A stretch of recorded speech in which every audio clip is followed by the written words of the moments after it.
में मुस्लिम हम ख्याल के वाइट पेपर के हवाले से भी कहा है कि 3 साल हुकूमती दौर नाकामियों की हैट्रिक है। पुराना की जिम्मेदार पाकिस्तान पीपल्स पार्टी मुस्लिम लीग नून है। हुक्मरान इक़्तिदार छोड़ दें और इंतखाबात राय पढ़ रहे हैं। जी माफ़ कीजिएगा जी, लेकिन इस पर भी हम आपकी राय लेना चाहेंगे क्या कि जो नई सियासी सूरत हाल डेवलप हो रही है मुल्क में और जो 3 से 4 साल जो दौरे हुकूमत है इस मौजूदा हुकूमत का, इसकी कारकर्दगी बेहतर नहीं हो सकी, और क्या आप समझते हैं कि वाकई पाकिस्तान पीपल्स पार्टी और नून लीग ही इन बहरानों के जिम्मेदार हैं? जी मैं समझता हूँ कि अल्लाह के फजल से इसके बाद भी इलेक्शन में पीपल्स पार्टी और नून लीग आ जाएगी और लोगों की हसरत पूरी हो जाएगी। लेकिन 4 बार तो उनको लेके आए हैं लोग, अब 5वीं बार भी। हालांकि मोमिन जो है वो एक सुराख से 2 बार नहीं डसा जाता, लेकिन ये जानबूझकर सुराख के अंदर अपना बाजू दे रहे हैं। तो ये अपना ये देखे ना, ये बायां बाजू देते हैं, दायां बाजू खींच लेते हैं और बायां बाजू अंदर कर देते हैं। तो मैं समझता हूँ कि ये बड़ी ज्यादा बारी बारी दोनों बाजू इस्तेमाल करते हैं। और ये हुक्मरान है, खुदा की कसम हमने तो ये सुना ही नहीं है कि कोई हुक्मरान और हो सकता है। भाई नवाज शरीफ हो सकता है, शहबाज शरीफ हो सकता है, बिलावल भुट्टो हो सकता है, जरदारी हो सकता है, ANP असफंदर बली हो सकता है, अल्ताफ हुसैन हो सकता है, इमरान खान नहीं हो सकता है। अल्लाह करे। मैं सोचता हूँ कि इमरान खान की बात भी तो बन रही है, लेकिन फिर मेरी रिजर्वेशन है। इमरान खान से मेरी गुजारिश है कि वो आखिरी उम्मीद है, अगर वो भी इस काबिल न रहा तो फिर हमारा क्या बनेगा। एक बंदा था ना जो उसकी चवन्नी गुम हो गई, वो तलाश करता रहा, तो किसी ने कहा कि अपनी जेब में भी देख लो। उसने कहा अगर जेब भी न हुई तो मैं मर जाऊंगा। तो अगर इमरान खान भी कुछ ना कर सका तो फिर हमारा क्या बनेगा। इसलिए मेरी गुजारिश है कि इमरान खान आए, नए सिरे से आए, नई जिंदगी पाकिस्तान में लेके आए और ऐसा ज़माना लेके आए जो हम चाहते हैं। जो नया ज़माना हमारे लिए हो वो ज़माना इमरान खान लेके आए तो ठीक है। बड़ी खूबसूरत बात की आपने। और नाज़रीन, जॉन मलिक की जासूस उड़ाने डॉक्टर साहब का कॉलम है, ज़रूर पढ़िएगा।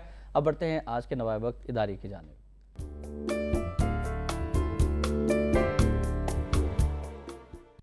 नाज़रीन, आज का नवाए वक्त इदारिया है कि आर्मी चीफ की जानिब से अंदरूनी ख़तरात की निशानदेही और बलूचिस्तान के लिए इस्लाही इक़दामात, अंदरूनी ही नहीं बैरूनी ख़तरात पर भी कड़ी नज़र रखें। Chief of army staff general Ashfaq Parvez Kayani ने कहा है कि मुल्क को बैरूनी नहीं अंदरूनी ख़तरात लाक हैं। रूस भी अंदरूनी इख्तलाफात की वजह से टूटा, फ़ौज अकेले दिफा नहीं कर सकती। अवाम मजबूत होंगे तो मुल्क ताकतवर होगा। फ़ौज और विफाकी इदारों पर एतमाद बहाल होना चाहिए। इदारे की आखिरी लाइन्स आप तक पहुँचाना चाहूँगा कि जनरल कियानी को मुल्क की सालमियत के हवाले से इस तशवीशनाक सूरत हाल का यकीनन एहसास और इदराक है। इसलिए तवक्को की जानी चाहिए कि वो अंदरूनी ख़तरात का बायस बनने वाले तमाम बैरूनी महरक़ात से भी एक मुस्तैद और फ़र्ज शनास सिपह सालार की हैसियत से ओहदावरा होंगे। मुल्क की बका और सलामती के लिए इसकी हिफाजत का फरीज़ा अदा करना ही हमारी हुकूमती और अस्करी क़यादतों की बुनियादी जिम्मेदारी है। जी, बलूचिस्तान के हालात के बारे से हम बात करना चाहेंगे कि चीफ ऑफ आर्मी स्टाफ जनाब अशफाक परवेज़ कियानी साहब ने जिस तरह से बयान दिया, उन्होंने कहा कि आइंदा पाक फ़ौज बलूचिस्तान में ऑपरेशन नहीं करेगी और बलोच अवाम को ज़्यादा से ज़्यादा पाक फ़ौज में शामिल किया जाएगा और सुई भी का इलाका भी खाली कर देंगे और वहाँ पर FC के हवाले कर दिया जाएगा का कंट्रोल। देखिए ये वो काम है जो सियासतदानों के करने वाला है, लेकिन इसे जर्नैलों ने किया है, फौजियों ने किया है। तो मैं सलूट करता हूँ जनरल कियानी को और मैं समझता हूँ वो मुहिब वतन है और वो दूसरे जर्नैलों जैसा नहीं है। इसीलिए मैंने कई बार अपने कालमों में लिखा और ये भी कहा कि जनरल कियानी साहब आप सियासत में ना आओ, आप मार्शल लॉ न लगाओ, आप जमहूरियत को ख़त्म न करो, आप हुकूमत में ना आओ, मगर कुछ करो इस मुल्क के लिए। जनरल कियानी साहब ने अपना ओहदा संभालने के बाद सबसे पहला जो हुक्म दिया था वो ये था कि फ़ौज को तमाम इदारों से वापस बुलाने का अहकाम आते और ये थे कि फ़ौज सियासत में नहीं जाएगी। अब उसने डेरा बुगटी से और जिस तरह आपने कहा जो लिखा इदारे में सुई से वापस बुलाई फौज, तो देखें भुट्टो ने फौज को कशी की थी बलूचिस्तान पर और बलोच जो थे पहाड़ों पर चले गए थे।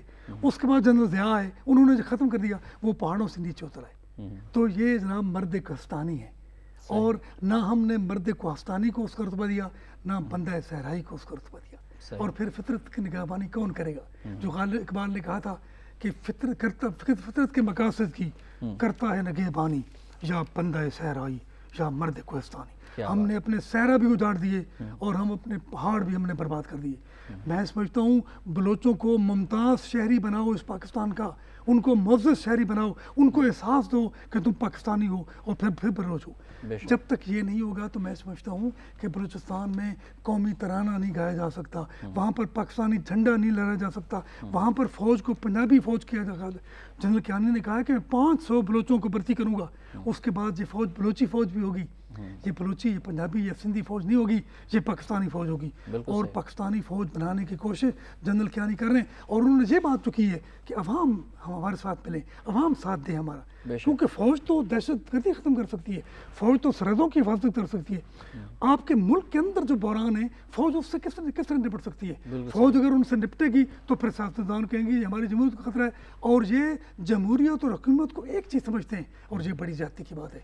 मेरे ख्याल में जनरल कियानी के इस बयान को बड़ी संजीदगी से लेना चाहिए। उन्होंने कहा है कि कौमें बैरूनी बहरानों से नहीं डरती, नहीं खतरे में पड़ती, बल्कि वो अंदरूनी बहरानों का शिकार होती हैं। और उन्होंने बलूचिस्तान में खड़े होकर रूस का जिक्र किया। रूस को अफगानिस्तान में शिकस्त हुई थी, उसको सुपर पावर था वो, लेकिन टुकड़े टुकड़े हो गया। तो मैं समझता हूँ कि जब मईशत और मुआशरत ये ठीक नहीं होगी, जब करप्शन दूर नहीं होगी किसी मुल्क से, जब लूटा मारी ठीक नहीं होगी, जब इंसाफ नहीं होगा किसी मुल्क में, अवाम जो है वो चीफ जस्टिस साहब के हाथ भी मजबूत करें करप्शन के खात्मे के लिए। और चीफ जस्टिस साहब का जो बयान है कि तमाम इदारे अपने अपने दायराकार के अंदर रहकर काम करेंगे तो ये मुल्क सही समत में आगे बढ़ेगा। जी साहब, मैं कहता हूँ कि चीफ जस्टिस और आर्मी चीफ, ये दोनों चीफ्स में, और चीफ एग्जीक्यूटिव, चले उसको भी सामने, ये तीनों मिलकर कोई मामला बनाए इस मुल्क के लिए। और ये बात महाजारा ही छोड़ दें, किसी फौज आ रही है और मार्शल लॉ लगा रही है और जमहूरियत को खतरा है और अदालती कत्ल हो रहे हैं और ये हो रहा है, ये सारी बातें जो है बड़ी बेमानी है। हमें चाहिए कि हम मिल बैठकर यकजहती से, यकसुई से हम इस मुल्क को एक अजीम मुल्क बनाने की कोशिश करें और जनरल कियानी ने जो कहा है उस पर गौर करें। डॉक्टर साहब बहुत शुक्रिया, आप तशरीफ लाए, बहुत अहम मौज़ूआत पर आपसे गुफ्तगू हुई। Thank you very much. नाज़रीन, आखिर में फरमाने कायद आज़म रहमतुल्लाह अलैह ढाका यूनिवर्सिटी 26 मार्च सन 1948 को कायद ने खिताब करते हुए फरमाया था कि आज़ादी का मतलब बेलगाम हो जाना नहीं है, आज़ादी से आप पर बहुत बड़ी जिम्मेदारी आयद हुई है। अब यह ज़रूरी हो गया है कि आप एक मुनज़्ज़म और मजबूत कौम की तरह काम करें। यकीनन कायद के फरमान पर अमल करने की ज़रूरत है। एहतशाम रहमान को नवाब टुडे के इस प्लेटफॉर्म से इजाज़त दीजिए। अल्लाह हाफ़िज़।